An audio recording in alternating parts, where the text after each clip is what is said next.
Thank you very much. Thank you. Today, my administration reached a historic agreement with Pfizer to produce and deliver 100 million doses of their vaccine immediately following its approval. Hopefully, the approval process will go very quickly, and we think we have a winner there. We also think we have other companies right behind that are doing very well in the vaccines, long ahead of schedule. As part of Operation Warp Speed, this agreement will also ensure that we receive an additional 500 million doses shortly thereafter. This is another crucial step in our effort to develop, manufacture, and distribute a vaccine in record-breaking time, really a very small fraction of the time based on previous schedules. I want to thank the FDA. I want to thank everybody involved. It's been an incredible process. As discussed yesterday, the China virus poses the greatest threat to our senior citizens, as we all know. The median age for those who die from the virus is 78 years old, and nearly half of the deaths have occurred among those living in nursing homes or long-term care facilities. That's really something. In other words, approximately half of the fatalities have occurred among less than 1% of the U.S. population. So think of that, less than 1%, half of the fatalities. So we know what to look for. From the beginning, we have made it our top priority to shelter our seniors. In early March, we announced guidelines suspending all medically unnecessary visits to nursing homes and prioritized resources for those facilities. And we gave it a very strong priority. FEMA has sent shipments to many different locations of protective equipment, and it's going directly to 15,400 Medicaid and Medicare certified nursing homes throughout the country. Today, I'd like to provide an update on the additional actions we've been able to take, and they've been very constructive. First, we're requiring increased testing of the nursing home personnel in states where you had the worst outbreaks. All personnel will be tested at the highest level. We're distributing 15,000 rapid point-of-care diagnostic devices to support this effort. These are the tests where it takes 5 minutes to 15 minutes. They're very accurate. They're very good. And we're sending them all over the country. And over 600 devices will be also shipped this week to additional facilities.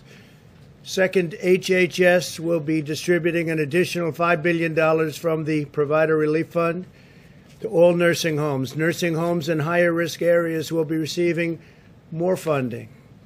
This money can be used to address critical needs, including the hiring of additional staff, increasing testing, and providing technology support so residents can connect their families, and they can connect to their families. They are having a tremendous time. They want to be with their loved ones. They can't do it. So what we're doing is we're working it so that we can connect, have them connect with their families if they're not able to visit.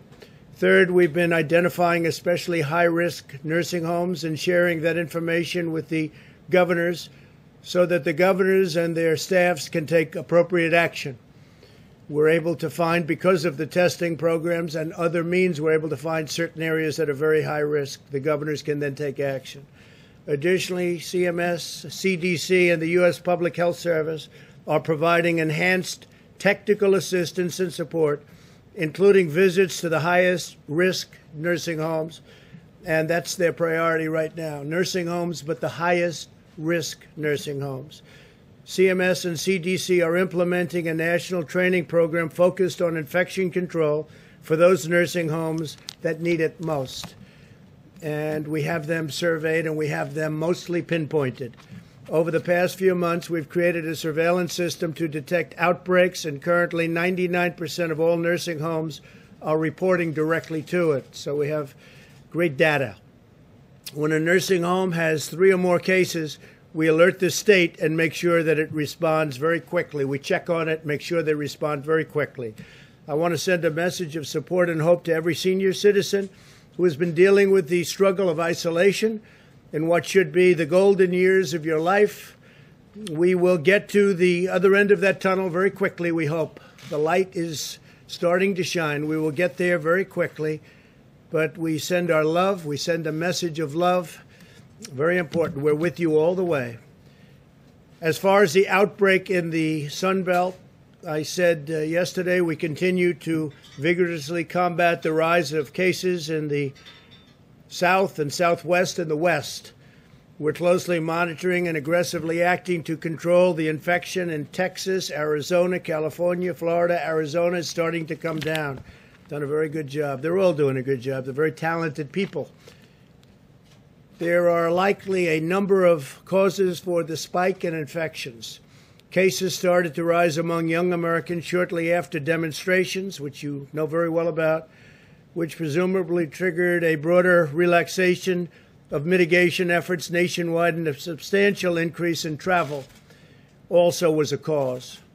Increased gathering on holidays such as Memorial Day, as well as young people closely congregating at bars and probably other places, maybe beaches, 4 or 5 different listed places. We have 12 that are listed on the guide, likely also contributed. We're also sharing a 2,000-mile border with Mexico, as we know very well, and cases are surging in Mexico, unfortunately. It's with the president, and it's a big problem for Mexico, but cases are surging very sharply and all across the rest of the Western Hemisphere. 257 miles of newly constructed wall along the southern border has had a great positive impact on people coming in. And we have record low numbers of people coming in illegally. That's helped greatly. It was really meant for a different purpose, but it worked out very well for what we're doing right now and for the pandemic. Nationwide, beyond the outbreak in several states, cases remain low and very stable. 19 states have positive test rates of less than 5%. 8 states have positive test rates of less than 2%. Our nationwide positive test rate is beginning to decline and is currently at 8.8% compared to over 16% at its peak in April. It's coming down.